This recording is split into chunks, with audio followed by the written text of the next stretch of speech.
8 नवंबर 2016 रात के करीब 8 बजे देश के हर टीवी स्क्रीन पर एक चेहरा था और उस एक घोषणा ने पूरे भारत को रात भर जगने पर मजबूर कर दिया। आज रात 12 बजे से 500 और 1000 के नोट कानूनी मान्यता नहीं रहेंगे। और उसी पल से शुरू हुई एक ऐसी कहानी जिसमें रहस्य भी था, घबराहट भी, और एक बड़ा सवाल, नोटबंदी क्यों की गई थी। दृश्य 1, जरा कल्पना कीजिए, एक आम आदमी अपनी जेब टटोलता है, बटुआ भरा हुआ है, लेकिन अचानक वो पैसा सिर्फ कागज बन चुका है। एटीएम के बाहर लंबी कतारें, लोगों के चेहरों पर चिंता, किसी को समझ नहीं आ रहा था कि एक रात में ऐसा क्या बदल गया। दृश्य 2, कैमरा धीरे धीरे झूम करता है और एक शब्द उभर कर आता है, काला धन। सरकार का कहना था कि देश में बहुत बड़ा हिस्सा ऐसा पैसा है जो सिस्टम के बाहर है, जिस पर टैक्स नहीं दिया गया, जो भ्रष्टाचार का परिणाम है, और यह पैसा ज्यादातर नकद रूप में था, खासकर 500 और 1000 के नोटों में। लेकिन क्या सच में काला धन सिर्फ नकद में ही होता है, या कहानी इससे कहीं ज्यादा जटिल है। दृश्य 3, एक दूसरा पहलू सामने आता है, नकली नोट। खुफिया रिपोर्ट्स के मुताबिक देश में नकली मुद्रा का चलन बढ़ रहा था, और यह सिर्फ आर्थिक समस्या नहीं थी, यह राष्ट्रीय सुरक्षा का भी मुद्दा था।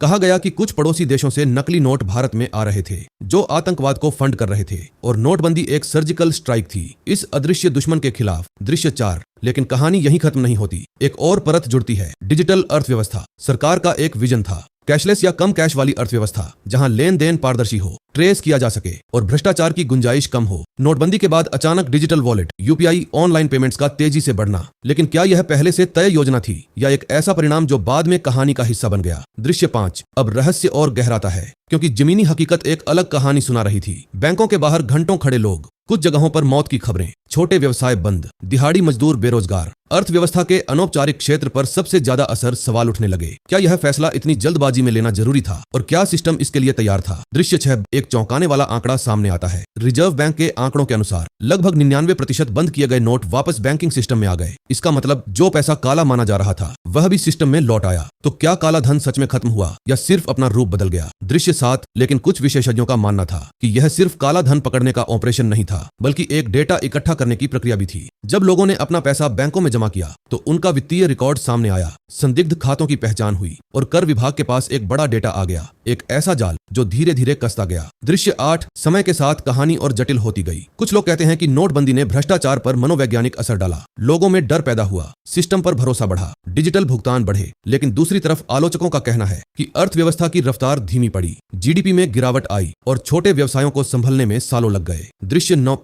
तो सच क्या है। क्या नोटबंदी एक साहसिक कदम था, या एक जोखिम भरा प्रयोग, या फिर दोनों का मिश्रण। शायद यह एक ऐसा फैसला था जिसका असर सिर्फ आंकड़ों से नहीं मापा जा सकता, बल्कि लोगों के अनुभवों, उनकी परेशानियों और उनकी कहानियों में छिपा है। दृश्य 10, आज भी जब लोग उस रात को याद करते हैं तो सिर्फ एक घोषणा नहीं याद आती, बल्कि वो अनिश्चितता, वो घबराहट, और एक सवाल जो अब भी हवा में तैर रहा है, क्या हमने उस रात कुछ हासिल किया था या कुछ खो दिया था। और शायद असली रहस्य यह नहीं है कि नोटबंदी क्यों की गई थी, बल्कि यह है कि उसका असली प्रभाव हम कभी पूरी तरह समझ भी पाएंगे या नहीं। क्योंकि कभी कभी इतिहास के सबसे बड़े फैसले अपने जवाब नहीं देते, सिर्फ और गहरे सवाल छोड़ जाते हैं।